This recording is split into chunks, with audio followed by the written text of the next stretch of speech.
Hello everyone, welcome to my new blog. আশা করছি তোমরা সবাই খুব ভালো আছো, আমিও খুব ভালো আছি। এখন বাজে সকাল 9:15, এখান থেকে আমার ব্লগটা শুরু হচ্ছে। সকালের কোনো কাজ তোমাদের সঙ্গে শেয়ার করিনি। দেখো আমি চা বসিয়েছি, চাটা উতল খাচ্ছে। কথা বলতে বলতে ভুলেই গেছিলাম। তো আজকে সানডে আর সকালবেলার মেনু হচ্ছে ইলিশ মাছ ভাজা আর ভাত। তো ইলিশ মাছটাকে বার করে রেখেছি আর একটা নিজের হাতেই কাটবো, কাটতে ভীষণ ভালোবাসি। আর চা বসিয়েছি দোতলার উপরে, কারণ চা তো ভীষণ উতলায় আমার, কথা বলতে বলতে অনেকটা উতলে গেছিলো। আজকের ব্লগটা কিন্তু একদম অন্যরকম হতে চলেছে, দেখতে থাকো। সব কিছু গুছিয়ে নিয়েছি, চলো এখন আমার সঙ্গে আমার ব্যালকনিতে।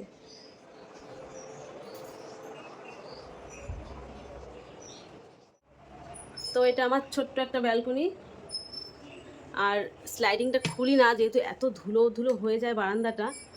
তো দেখতেই পাচ্ছ মানি প্ল্যান্ট গাছটা কতটা বেড়ে গেছে। কিছুদিন আগে তোমাদের সঙ্গে শেয়ার করেছিলাম, আবার পাতাগুলো বেড়ে গেছে। এই মানি প্ল্যান্ট গাছটা আমার ভীষণ প্রিয়, আর এই গাছটাকে আমি ভীষণ যত্নও করি। সব গাছই যত্ন করি, কিন্তু এটা আমার এত বাড়ে না, খুব ভালো লাগে। বয়স কিন্তু 4 বছর। তো তোমরা দেখেছো অনেক কেটে কেটে ছেটে ছেটে ফেলেছি। এখন এই গাছটাকে আমি একটু স্প্রে করে দেবো জল।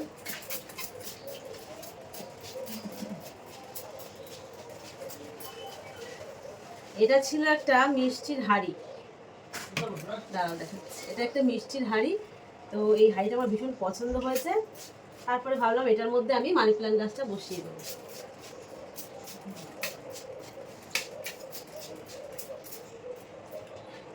স্প্রে করে দিয়েছি, এখন এই ডালগুলো কাটিং করব। তোমাদের সঙ্গে আমি মানি প্ল্যান্ট গাছে অনেক ভিডিও শেয়ার করেছি, কিভাবে বসাতে হয়, কিভাবে বসালে কি হয়, কোন দিকে বসালে ভালো হয়, সব কিছু শেয়ার করেছিলাম। যারা এখনো দেখোনি তারা গিয়ে দেখে আসতে পারো।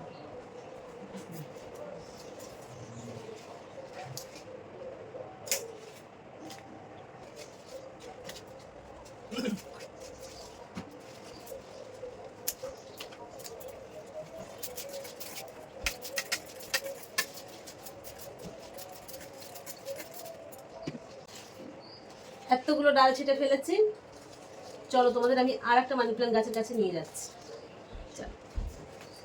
তো এই যে আমার এই সিঁড়িঘরের এখানে আর একটা, সিঁড়িঘর না সিঁড়ির উপরে, তো এই মানি প্ল্যান্ট গাছটাকে আমি ডালগুলো কিন্তু সব ছেটেই ফেলে দেবো, কারণ আমি জানলা বন্ধ করতে পারছি না। কিছুদিন আগে ঝড় হয়েছিল, ঝড়ের সময় আমার ভীষণ সমস্যা হয়েছে।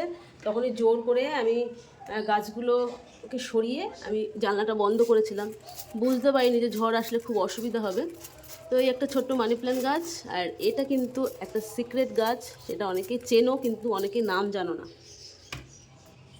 এই গাছের বড় একটা গাছ আমার কাছে আছে, এটা ছাদে আছে, আর কিছু ডাল কেটে আমি এখানে রেখেছি। এটার কিন্তু নাম হচ্ছে জেড প্ল্যান্ট, আবার এটাকে ক্রাসুলাও বলে অনেকে।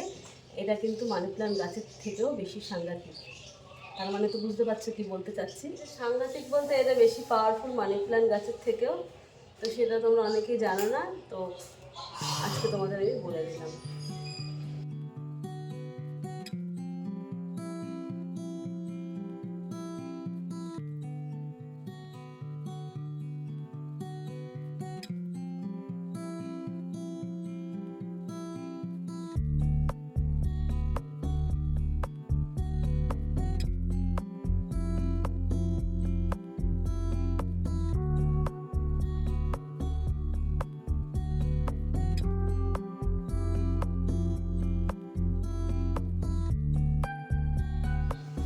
তো এখানে ডাল কেটে নিয়েছি, দেখতে পাচ্ছ কতগুলো। তো মানি প্ল্যান্ট গাছ কিন্তু আমার মেয়ের এই বইয়ের টেবিলেও আছে,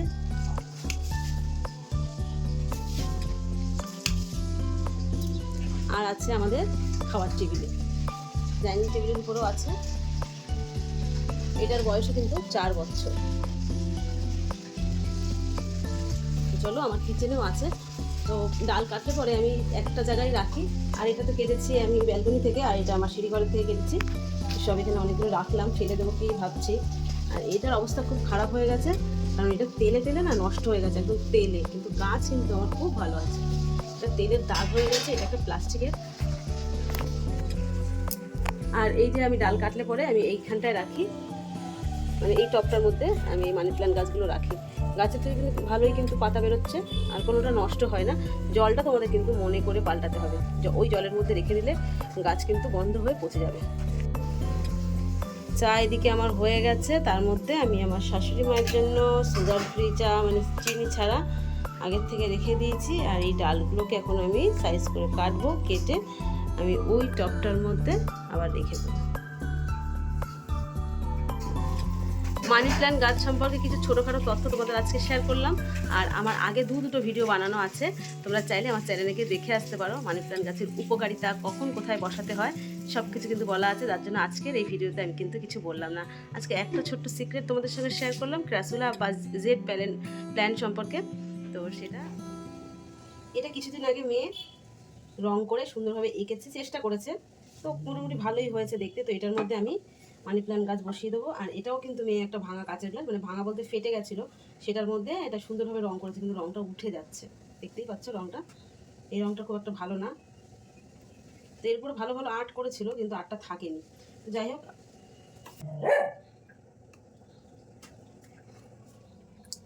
তো মানি প্ল্যান্ট গাছ আমরা কীভাবে কাটিং করব, তো কাটিং করবো বলতে এই পাতাটা ফেলে দেবো, আর এখান থেকে কিন্তু শেকড়টা বেরোচ্ছে। তো একটু তেরচা করে এইভাবে আমাদের কাটতে হবে, এখান থেকে দিব্যি পাতা গজিয়ে যাবে। তো এইভাবে আমরা সব ডালগুলো কেটে নেব।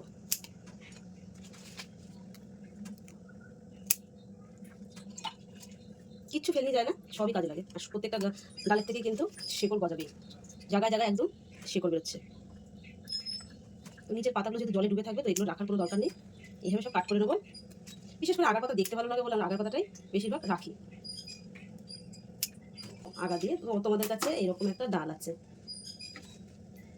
এই একটা ডালে তোমরা অনেক জায়গায় গাছ বসাতে চাও, তখন তোমরা কি করবে, তখন তোমরা এই একটা মানে প্রত্যেকটা পাতা আর এই গোড়ার থেকেই এক কাটিংটা তোমরা করে নিতে পারবে। এইভাবে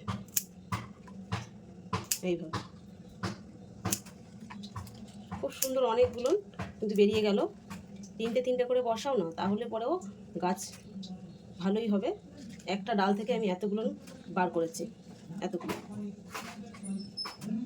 এইগুলো যখন বসিয়ে দেবো, গাছটা কত সুন্দর লাগবে, অনেক সহজভাবে কিন্তু আজকে বুঝিয়ে দিলাম গাছ বসানোর নিয়ম। একটা ডালে অনেকটা গাছ বসানো যাবে, এইভাবে যদি বসানো যায় তো গাছটা থেকে খুব সহজে অঙ্কুর বেরোবে, কারণ প্রত্যেকটাতে কিন্তু অঙ্কুর আছে।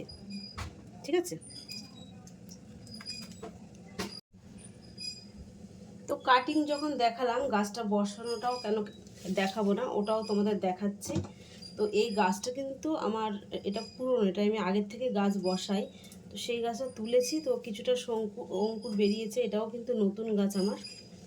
তো এটার সঙ্গে আমি এখন যেটা তোমাদের দেখিয়েছি, এটা ফেলবো না, এটা আমি বসিয়ে দিচ্ছি, একসঙ্গে করে দিলাম, একসঙ্গে থাকলো। গ্লাসের মধ্যে জল নিয়েছি আর কিছু স্টোন, এগুলো দেখতে ভালো লাগে, যখন কাঁচের গ্লাসের বাইরে থেকে দেখায় দেখতে ভালো লাগে। তো স্টোনে কিন্তু গাছটা ভালো হয়, জায়গায় জায়গায় স্টোনের চাপ থেকে শেকড়টা ভালো বেরোয়। এইভাবে কিন্তু হাত যেন না নড়ে, চারি সাইড থেকে পাথরগুলোকে দিতে হবে, তাহলে গাছটা মিডিলেই কিন্তু থাকবে। যত্ন করতে করতে নিজে থেকে অনেক আইডিয়া চলে আসবে। তো ফাইনালি গাছটা কিন্তু আমার পুরো রেডি হয়ে গেছে। এই মাত্র কিন্তু কাটিং করে তোমাদের এই গাছটা বসানো দেখিয়েছি, আর পুরো টাটকা তাজা গাছ মনে হচ্ছে। এই রকমই কিন্তু থাকবে, কিন্তু তোমাদের মাথায় রাখতে হবে এক সপ্তাহে জলটা পাল্টাতে, তার আগে পাল্টালেও ভালো হয়, কিন্তু বেশি পাল্টালে আবার শেকড়টা গজাতে দেরি করবে। তার জন্য সপ্তাহে এরকম গাছ ধরে তুলে পাথরগুলো ঝুড়ির মধ্যে একটু সার্ফ দিয়ে ভালো করে ধুলে পরে সুন্দর পরিষ্কার ঝকঝকে হয়ে যাবে। গাছটাও এরকম সতেজ থাকবে। একটু স্প্রে করে দেবে, ওয়াটার স্প্রে। তোমাদের আমি এখন দেখাবো রান্নাঘরের যে গাছটাকে আমি একদম যত্ন করি না বলতে, এটা একদম তেলে সেদলায় নষ্ট হয়ে গেছে, সময় পায় না, একদম নষ্ট হয়ে গেছে কিন্তু সত্যি। তো এইটা আমি এখন লাইভ তোমাদের তুলে দেখাচ্ছি। এই ঝুড়িটার মধ্যে নিলাম, কারণ পাথরগুলো ঝরে যেতে পারে। দেখো, দেরি করে যদি গাছ তোলা হয় তাহলে গাছের কি অবস্থাটা হয়। তো এর মধ্যে শ্যাদলা জমে গেছে, এই শ্যাদলাগুলোর থেকে কিন্তু শেকড়টা পচে যাবে, আর এর মধ্যে পাথরগুলো সুন্দরভাবে জড়িয়ে গেছিলো। তো দেখতে পাচ্ছ, এটাকে আমি এখন পরিষ্কার করব, তোমরা শুধু দেখো। এটা কিন্তু পুরো তেল, পাতাগুলোতে পুরো তেল চিপচিপ করছে। গ্লাসটার অবস্থাও খুব খারাপ, এটাকে আমি মেজে পরিষ্কার করে নেবো। এই ময়লা তেল শ্যাদলা গ্লাসটাকে পরিষ্কার করব, তার সাথে কিন্তু এই স্টোনগুলো পরিষ্কার করবো। দেখতেই পাচ্ছ কেমন ময়লা হয়ে গেছে। আর এই গাছের শেকড়টাকেও পরিষ্কার করব। এক্ষুনি পরিষ্কার করে সুন্দরভাবে আবার গাছটাকে জায়গা মতন রাখবো।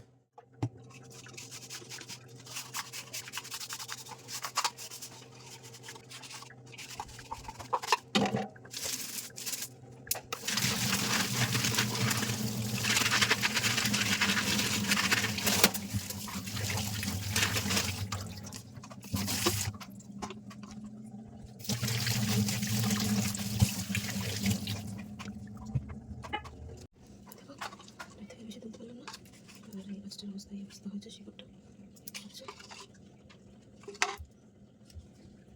পচে গেলে সেটুকু কেটে বাদ দিতে হবে। তো গাছের এই অবস্থা, আমি এখন গাছগুলোকে কেটে বসাবো। এই শিকড়টার জন্য আমার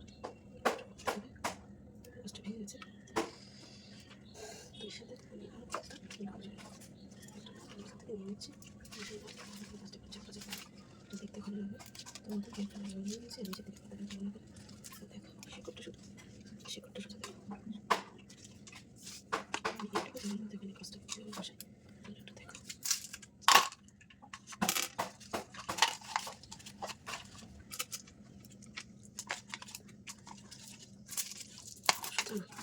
সংসার সব থেকে খেয়াল করে একটু ভিডিও দেখো হয়।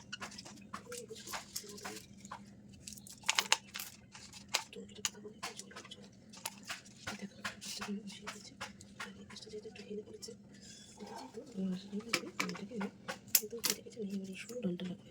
সরু ডালটা লাগবে, তো এটার মধ্যে লম্বা ডাল লাগবে। এই লম্বা ডাল লাগবে, তো লম্বা ডালের ডালগুলোকে আমি কেটে ফেলে দেবো।